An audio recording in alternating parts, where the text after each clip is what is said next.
Good morning. Welcome to Inquisition Update. My name's Tom Press, and I'll be your host for the next hour. You're listening to FirstAmendmentRadio.net. Thanks for tuning in this morning. And now we'll continue our reading and discussion of the book, The Papacy and the Civil Power by R.W. Thompson. Yesterday we concluded with a discussion about the General Council of Constance and its decision regarding Pope John the 23rd, regarded as an anti-pope nowadays by the Roman Catholic Church to distance itself from his reputation. As we've discovered throughout this book, that the papacy is first and foremost a political institution. And as such, it has attracted the attendance of some of the most ambitious diabolical scandals in history. And one of these ambitious scoundrels was John the 23rd. He was so scandalous to the Roman Catholic Church that they've renounced him altogether and even reused his papal name in that of the latest John the 23rd back in the 1950s and 60s. The convener, by the way, of the Second Vatican Council, to cover up the history of this diabolical pope, to replace his papal name even as a means of execration of this man.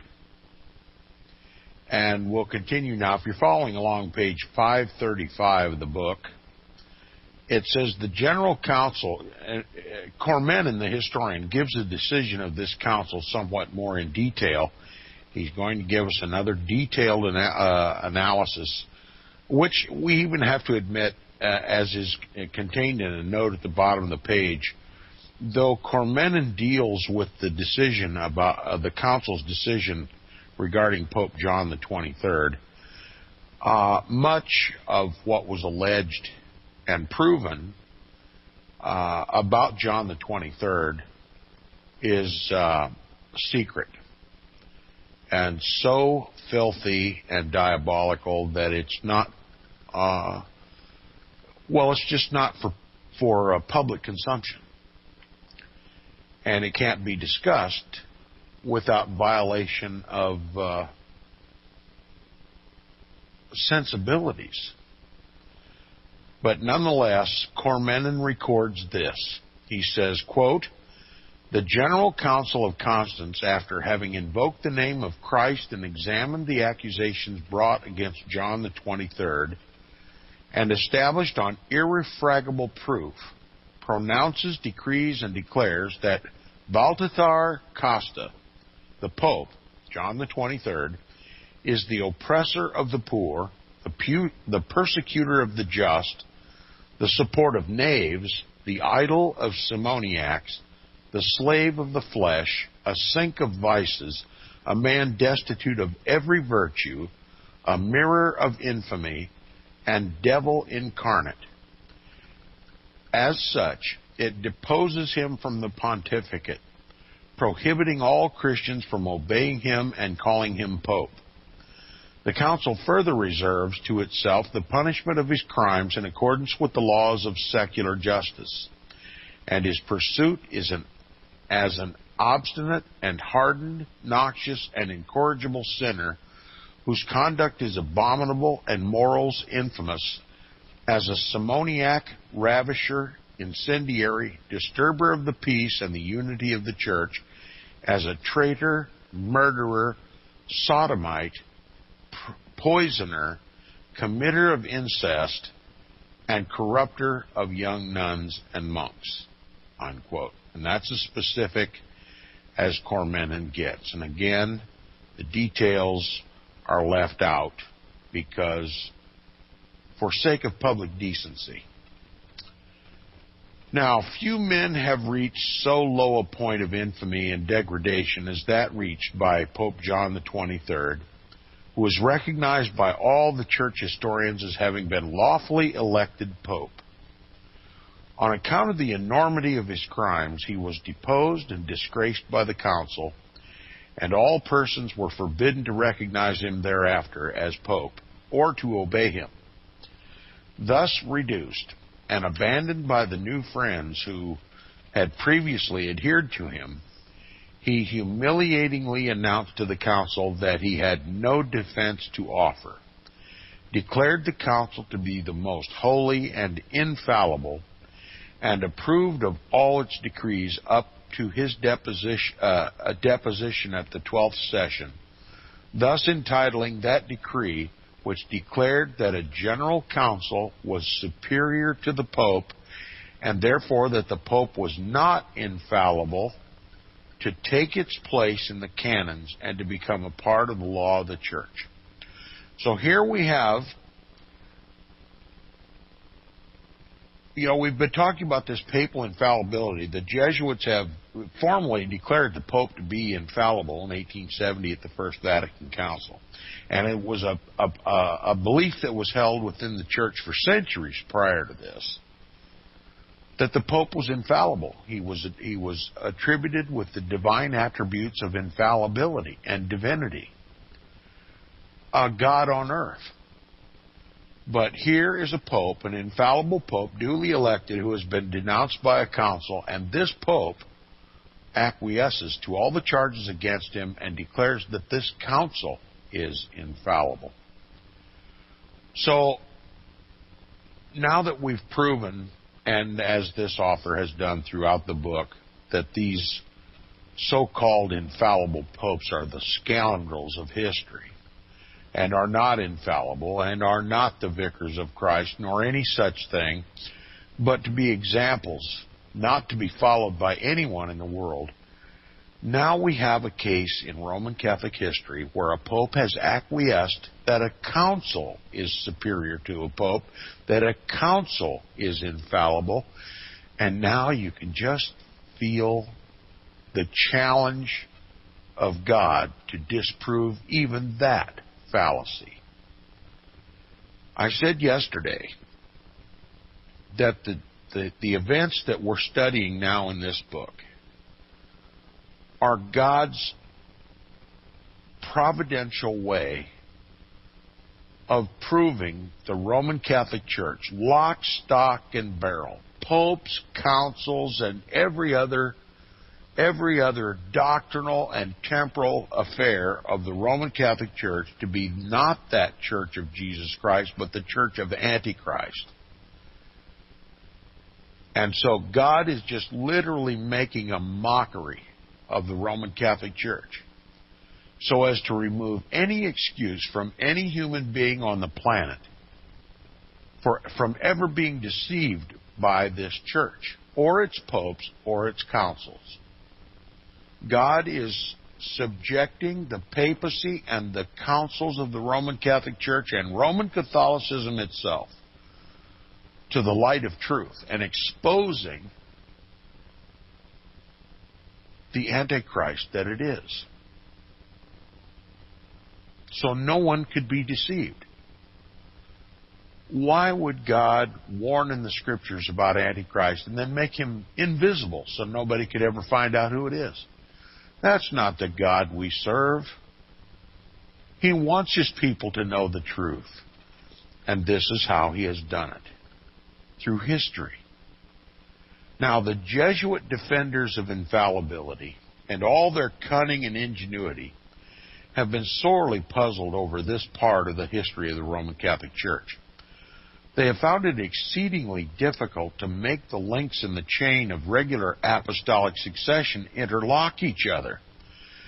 Now, it is the teaching of the Roman Catholic Church that there has been an unbroken line of succession from the Apostle Peter, whom they claim is the first pope, all the way through history to the present pope, that they all have a direct link, that the chain has never been broken, that the Roman Catholic Church has always been ruled by the successor of the Apostle Peter. But this book and history and God has proven otherwise. And it says, in whatsoever way they attempt it, they run afoul of numerous papal facts, which, when fully understood, upset all their theories. In the Catholic Family Almanac of the United States in 1870, there appears a chronological table of the Roman pontiffs, beginning with St. Peter and ending with Pope Pius IX. This is intended for the instruction of the faithful.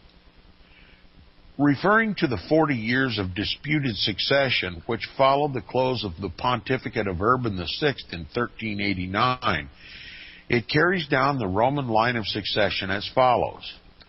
Boniface IX from 1389 to 1404. Innocent VII from 1404 to 1406. Gregory XII from 1406 to 1417, and then follows it with Martin V from 1417 to 1431, thus making the line unbroken.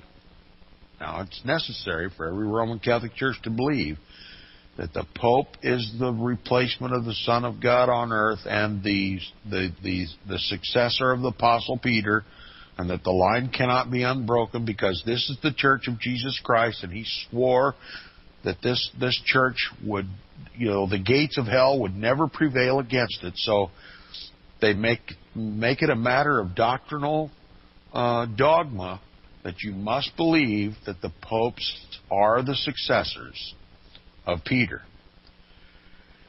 Now, within these same years, it puts down as rival popes Clement VII, Benedict XIII, Alexander V, and John the 23rd. A recent history of the Roman Catholic Church, published also in the United States in 1870, and highly commended for its accuracy, contains also a chronological table of the same kind. Covering the period given above, it makes the line as follows.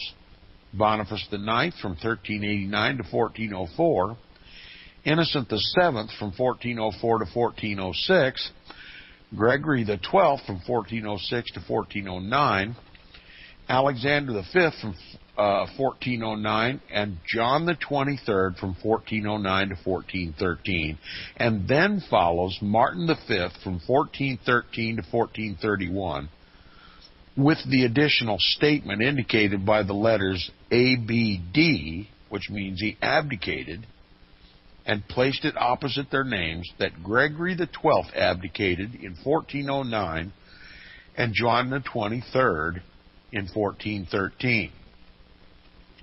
Now, without stopping to comment upon other facts connected with the great schism of 40 years during which the right of the chair of Peter was continually and obstinately contested, to the disgrace of all the parties and the injury of the cause of Christianity, I would rather say Roman Catholicism, it may be well asked, how are the faithful to decide between contradictory statements like these?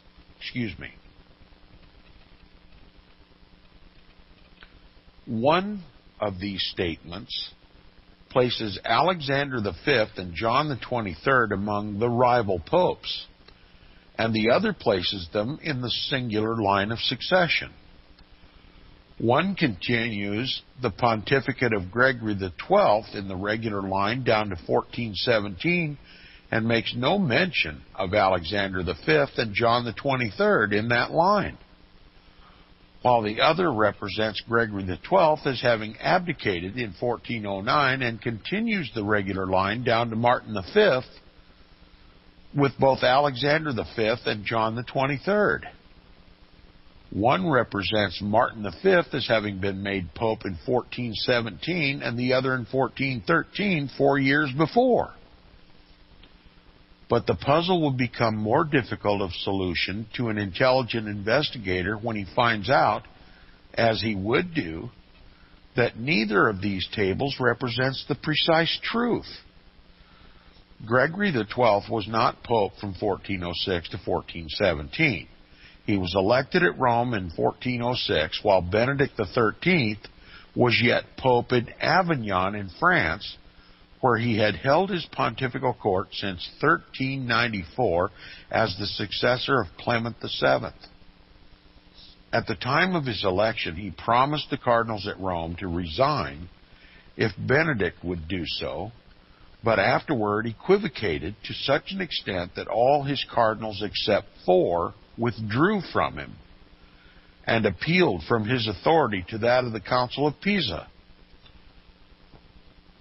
This council deposed him in 1409, as they also did Benedict the 13th, and elected Alexander V, who was regarded as the legal pope. Alexander V was not therefore a rival pope, nor was John the 23rd. Gregory XII did not abdicate in 1409, but after he was then deposed by the Council of Pisa, claimed still to be pope, as against Benedict XIII, Alexander V, and John the 23rd, up until the 14th session of the Council of Constance in 1415, when he resigned his right to the pontificate and recognized the validity of the council. The council then approved of what had canonically been done, that is, what he had done before he was deposed by the Council of Pisa. This broke his fall somewhat by recognizing him as a legal pope at Rome against Benedict XIII at Avignon from 1406 to 1409, only 3 years out of the 12 which he claimed. And this was perhaps more a matter of policy and necessity than principle, for if Gregory XII was not the lawful pope from 1406 to 1409, then Benedict XIII was, and he is properly put down as a rival pope in one of the above tables, and does not appear in the other at all. And if Gregory XII was a lawful pope after he was deposed by the Council of Pisa, then Alexander V, who was elected by that council, was not, as the Council of Constance decided that at Pisa to have been regularly and legally held, and recognized Alexander V and John the 23rd both to be legal popes, they could not stultify themselves by approving of what Gregory XII had done after he was deposed, for that would have been equivalent to deciding that Peter had 2 successors at the same time. But apart from this confusion in tracing out the line of the regular apostolic succession, this complicated condition of affairs suggests this most pertinent inquiry. Where, during all this time, was infallibility deposited? Was Gregory XII infallible? He was deposed by the Council of Pisa, and the Council of Constance recognized the act as valid. Was Benedict XIII infallible? He also was deposed by the same authority. Was John the 23rd infallible? He was deposed by the Council of Constance after having been found guilty of the most outrageous offenses. Was the Council of Constance infallible? That it claimed infallibility is certainly true. That the whole Church assented to this claim is also true. And yet, to affirm now that it was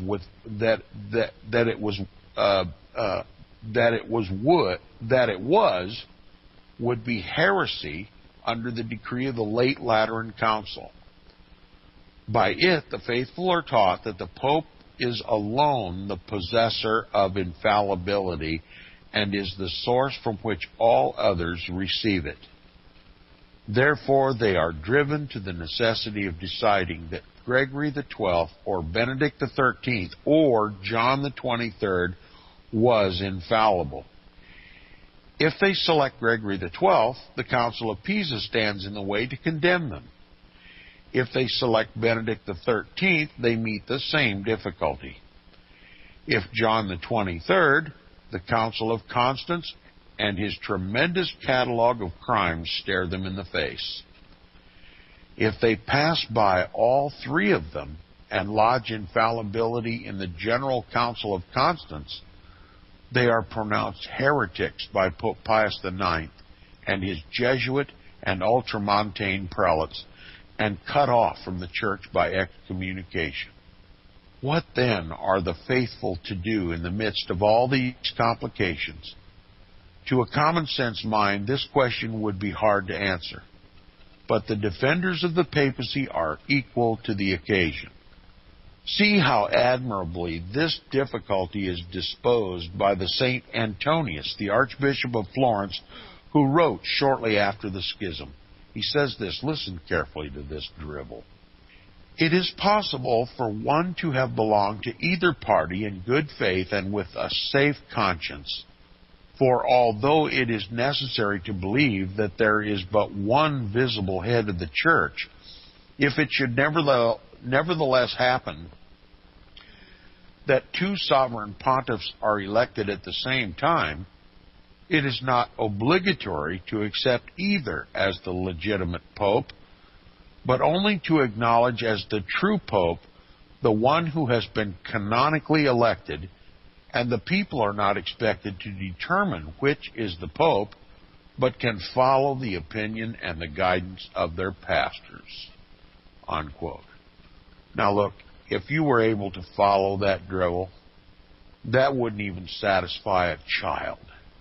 That would not even satisfy a child.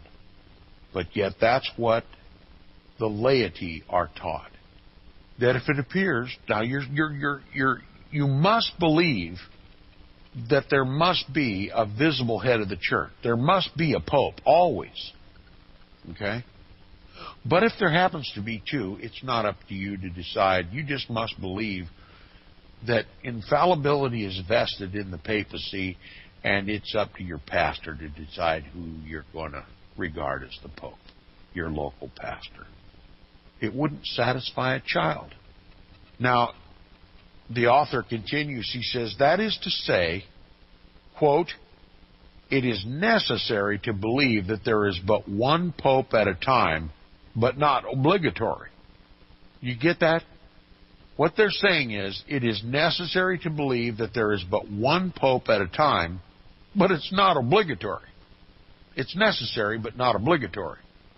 Now, if you know anything about the English language, you can see how childish this is. He continues, he says, Peter can have but one legitimate successor occupying the pontifical chair. But if there should be two, it is no matter, as it is not obligatory upon the faithful to select between them. All that is necessary is to believe that one or the other is the Pope, no matter which. The people are too ignorant and simple-minded to determine anything about matters of such intricacy. All they are required to do is follow the opinion and the guidance of their pastors, to avoid all thoughts of their own, all investigation of the facts, and passively submit to whatsoever commands shall be given them. Typical Roman Catholicism. Check your brain, your Bibles, and your coat at the door. Just come in, sit down, and we'll tell you what to think. Because you're just people. You don't have the ability to think. That's why God gave you priests to do your thinking for you. And they couldn't convince a child. We'll be back right after this.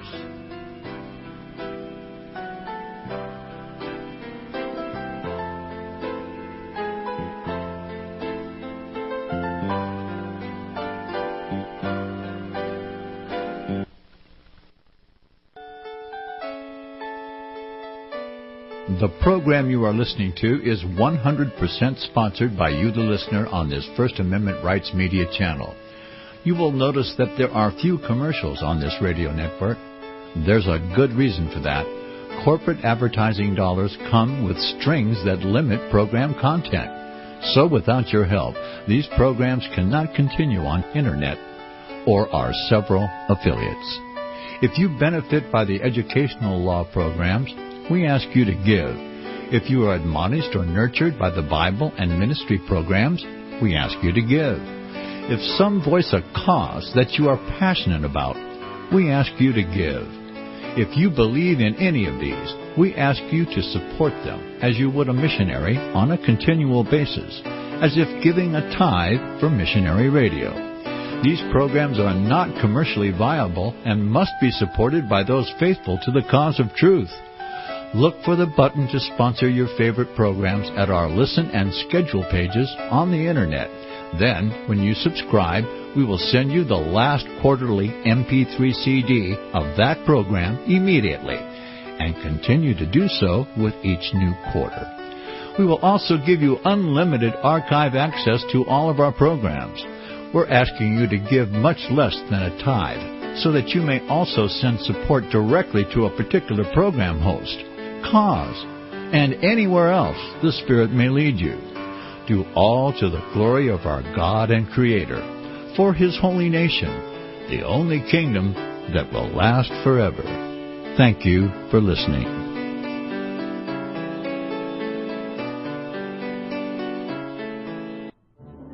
The book of Revelation says, the spirit of prophecy is the testimony of Jesus Christ. This is at the very heart of FirstAmendmentRadio.com. In that spirit, we have created the Papacy Reality News app for all of your mobile devices, streaming First Amendment Radio 24 hours a day, 7 days a week. Available for your Apple, Android device, and smartphone, absolutely free. Get the Papacy Reality News app installed today, so you can listen to First Amendment Radio wherever you are. The Papacy Reality News app. Get it now.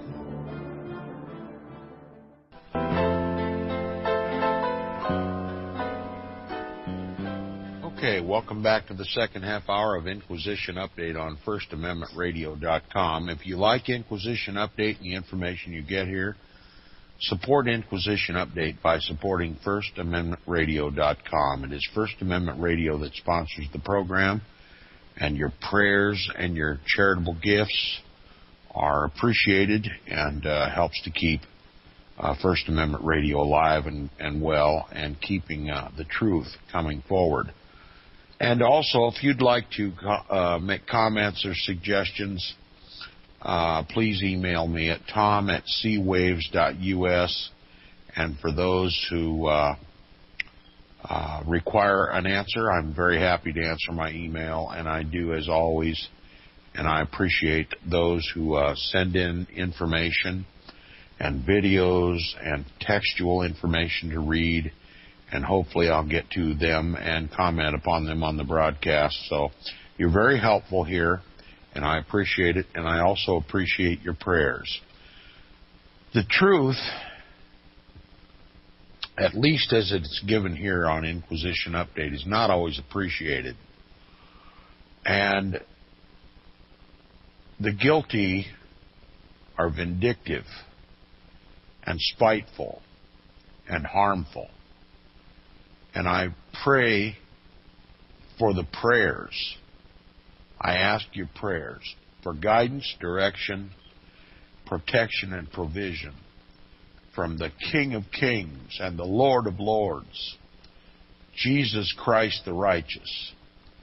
And I beseech my listeners to keep me in your prayers, and I'll keep at my post. Now, back to this council and the explanation that is given. If the question ever comes up, well, Mommy, who's really the Pope? And the answer is, well, whatever the pastor says. The child is smart enough to figure out that if you go from one church who professes one pope and another church professes the different pope, there's something wrong in paradise.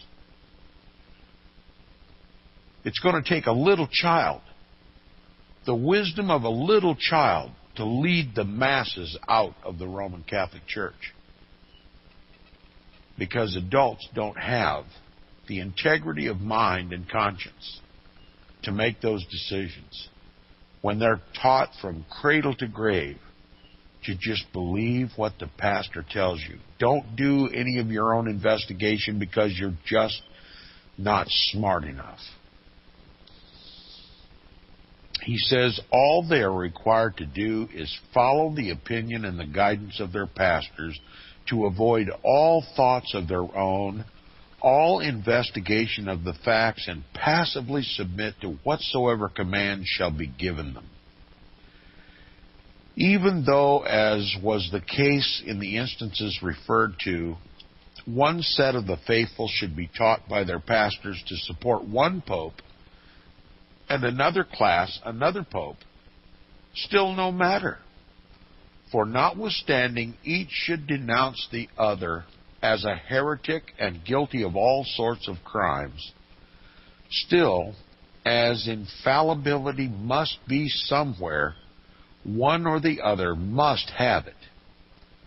Until the Council of Pisa deposed Gregory XII and Benedict XIII, the faithful were permitted to believe that either was infallible as taught by their pastors.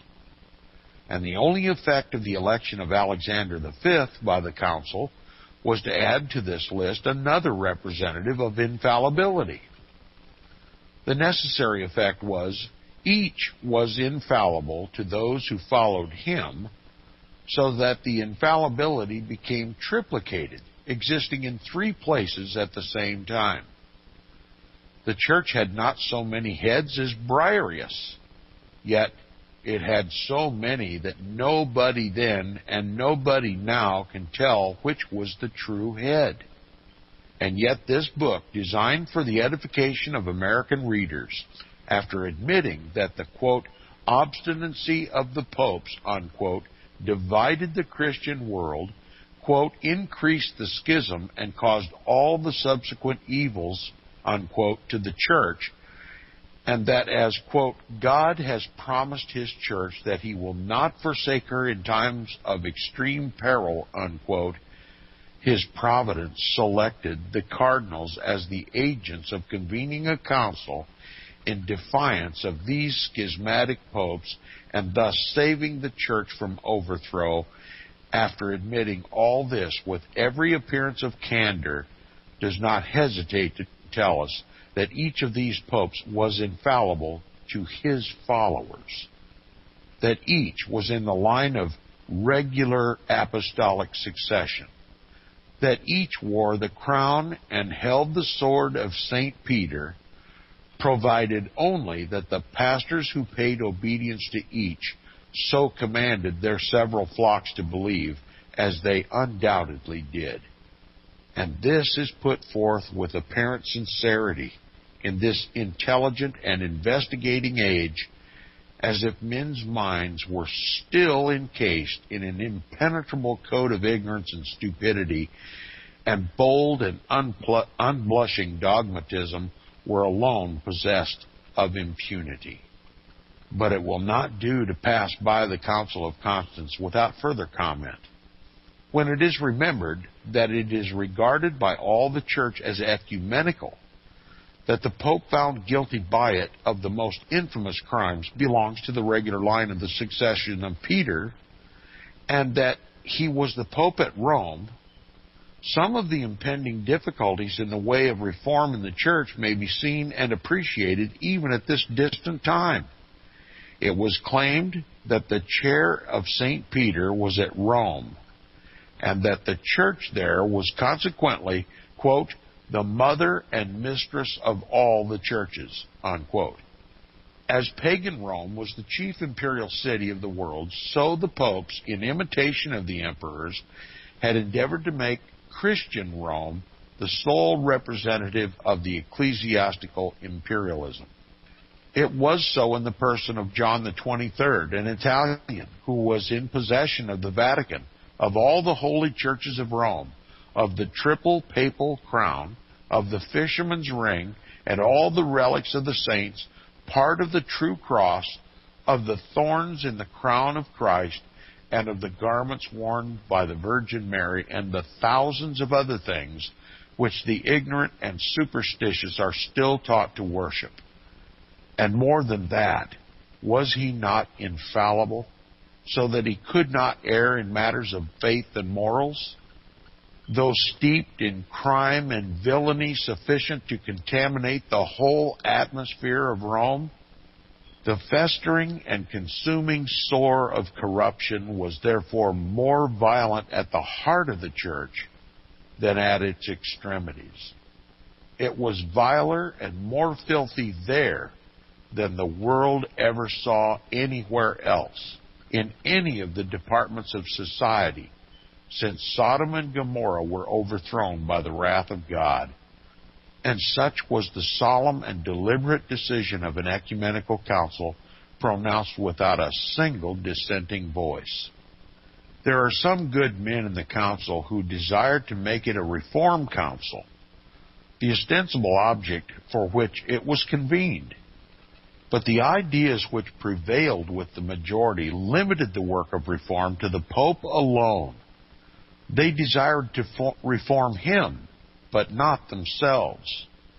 If the cardinals and the higher prelates of the church had been willing to practice such virtues as they demanded of the Pope and of the inferior clergy, results very different from those which did ensue might have been brought about. But so far from this having been the case, a large number of them were as corrupt as the Pope and habitually practiced the very same vices they condemned in him, thus influencing the lower clergy to a still greater degree of degradation. And such is the unbelievable voice of all imperial history. John Huss, after the conviction and disgrace of John the 23rd, thus spoke from his dreary prison in Gottlieben. Here's what he said. The council has condemned its chief, its proper head, for having sold indulgences, bishoprics, in fact, everything.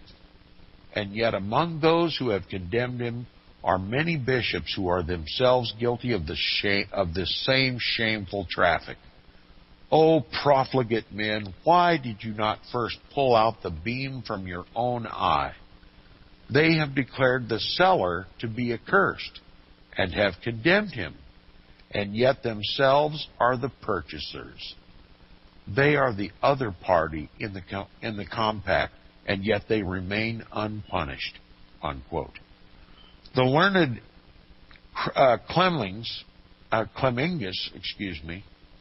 who lived in those days, whose Christian fidelity was unquestioned, and who together with Gershon and Daly shed luster upon the University of Paris, spoke of the members of the council as, quote-unquote, carnal for the most part, bent on their own pleasures, not to say their own lusts, and said this, quote, "These carnal sons of the church do not only have no care of apprehension of spiritual things, but they even persecute those who walk after the Spirit, as has been the case from the days of the just Abel, and will be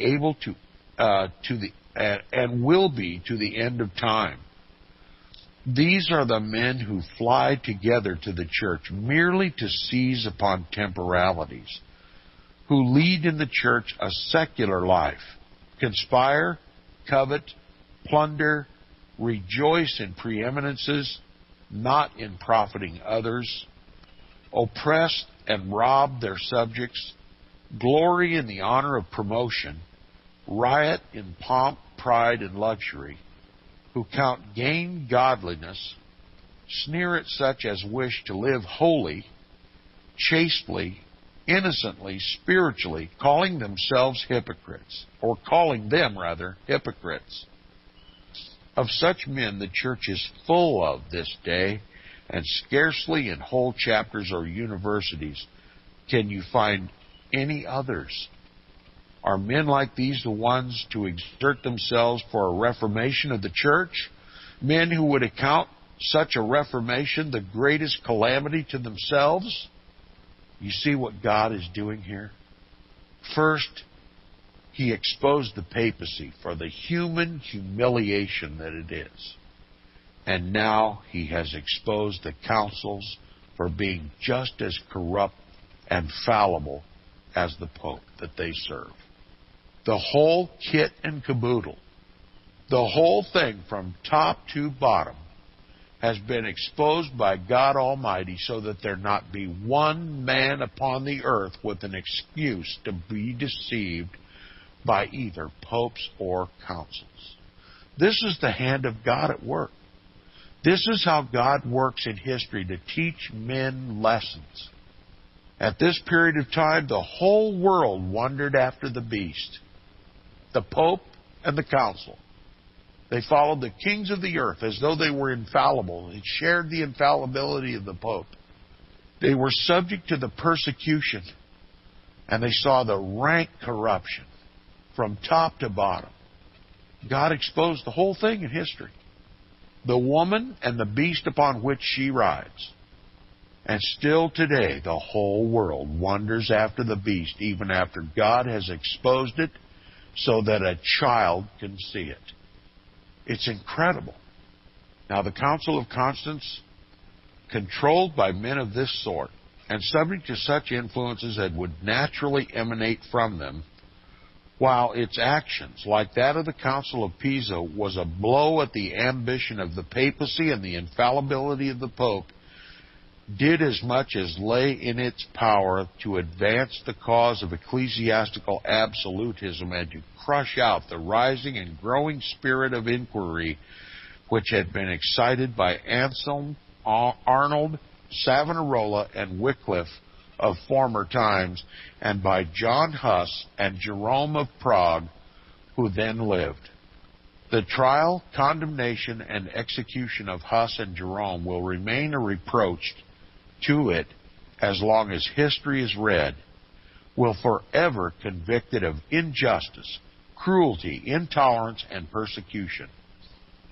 Whatever amount of ingenuity may be expended, and however the facts may be perverted and distorted by Jesuit art and cunning, it cannot be disguised that the cruelty practiced toward them was designed as a condemnation of free thought and an attempt on the part of the highest authorities of the Roman Catholic Church to perpetuate the corruption and vices which then prevailed at the expense of all that was sanctified in the former history of the Church, and that purity of faith and practice which it had derived from the teaching and example of the apostolic Christians.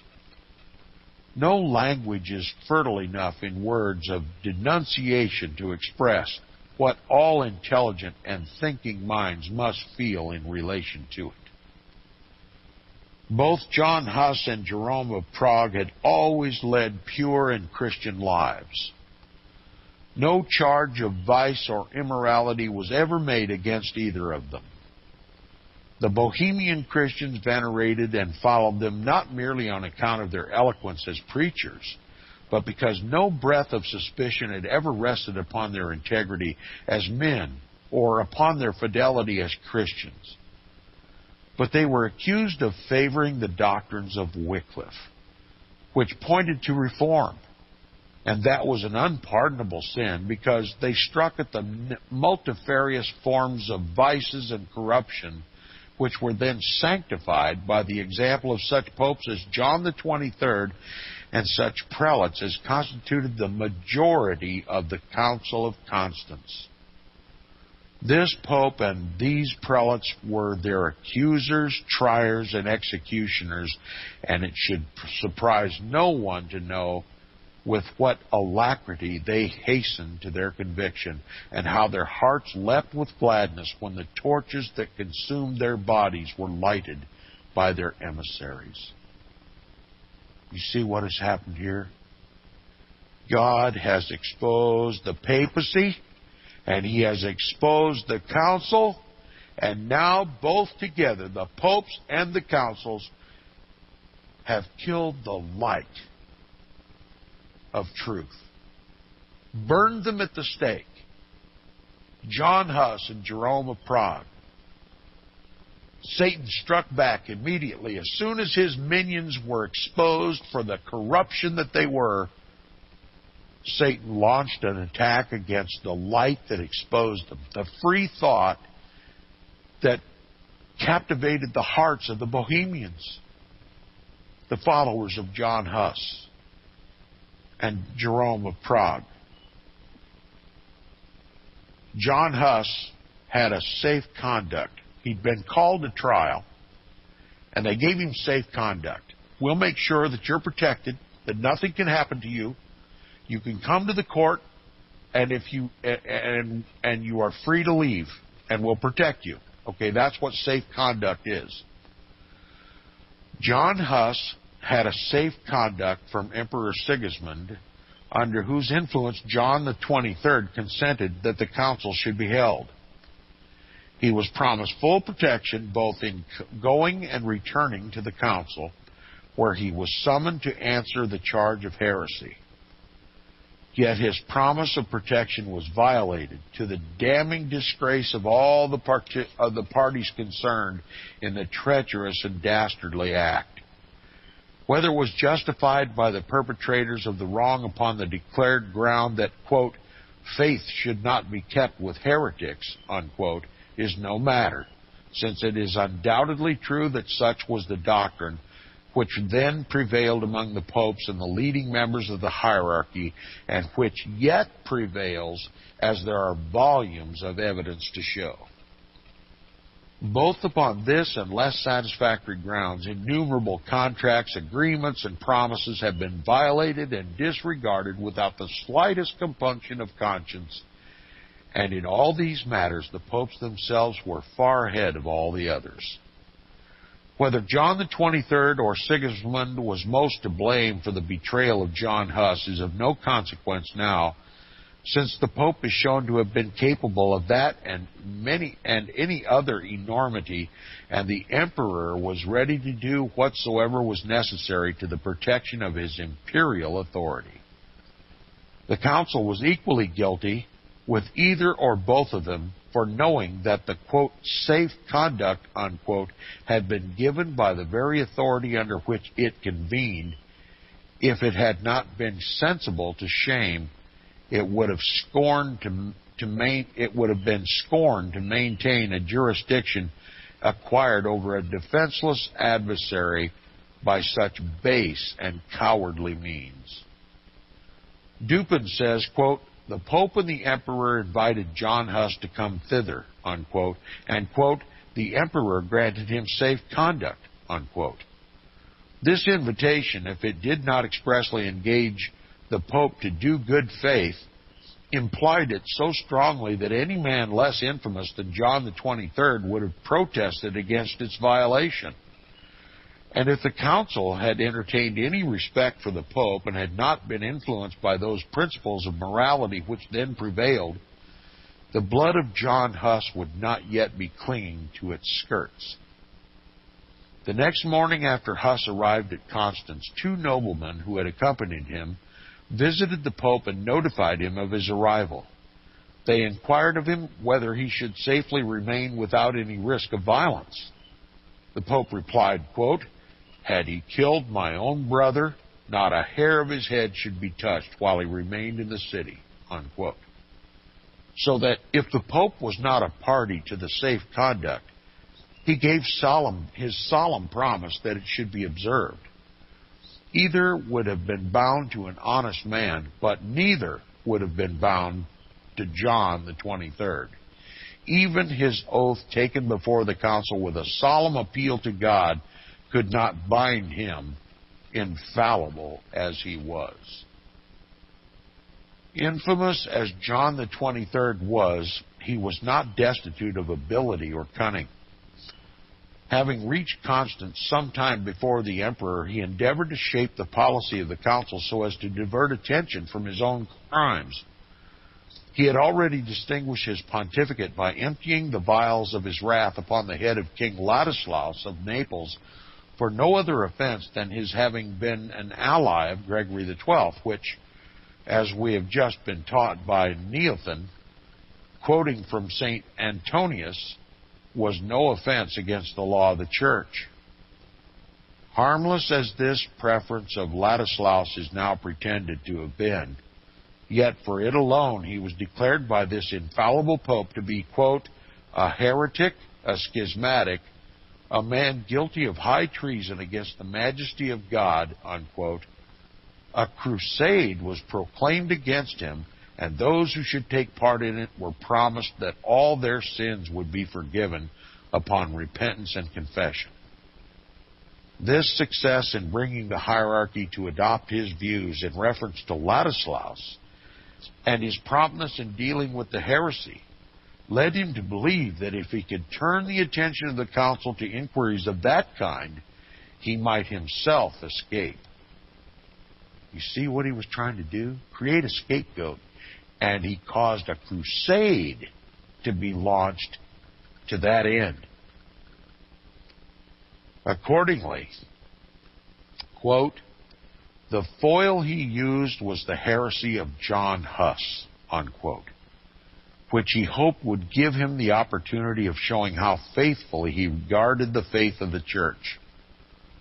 To effect his purpose the more certainly, he caused his bull of convocation to be read, wherein, in order to establish the legitimacy of his own pontificate, he claimed that the Council of Constance was but a continuation of that of Pisa, and then announced through one of his cardinals that the council would be expected to direct its attention especially to some prevalent errors of doctrine, and, quote, preeminently to those which were originated by Wycliffe, unquote, knowing that Huss had been accused of maintaining them. You see, all of this is done to distract this council from the very object for which it was convened, and that was to settle the issue about the popes. They burned John Huss and Jerome, declared crusades and all as a diversion to protect this pope, just to protect one criminal pope. That is the corruption of the Roman Catholic Church. It's historical and it's present day. And it won't end until the God of justice puts an end to it. We'll be back tomorrow on Inquisition Update. Visit crosstheborder.org, CROSS, crosstheborder.org, to get your print, EPUB, or PDF version of the book, The Rapture Will Be Canceled. That's crosstheborder.org. I know you all want answers, and believe me, so do I, and I'll do my best to get them. Despite Nicolas Cage's promise to do his best to get left behind rapture answers for us, don't hold your breath. Not everyone believes Left Behind is true prophecy. Some may even regard as conspiratorial the mainstream re-release of the Left Behind movie, with actor Nicolas Cage portraying the main character, as an attempt to further reinforce in the minds of all this perception of false prophecy, in order to condition the masses for the play about to begin. If you want true Bible prophecy answers, get the book, The Rapture Will Be Canceled. The author exposes the Latin rapture origin, the 7-year tribulation deception, true Bible revelation of Daniel's 70 weeks, the abomination of desolation, the restrainer, America in the Revelation, the image of the beast and the mark of the beast, and the truth about God's chosen people, and so much more about Bible prophecy. This book will shatter the Left Behind paradigm of future events. Get the book, The Rapture Will Be Canceled. Visit crosstheborder.org, CROSS, crosstheborder.org, to get your print, EPUB, or PDF version of the book, The Rapture Will Be Canceled. That's crosstheborder.org.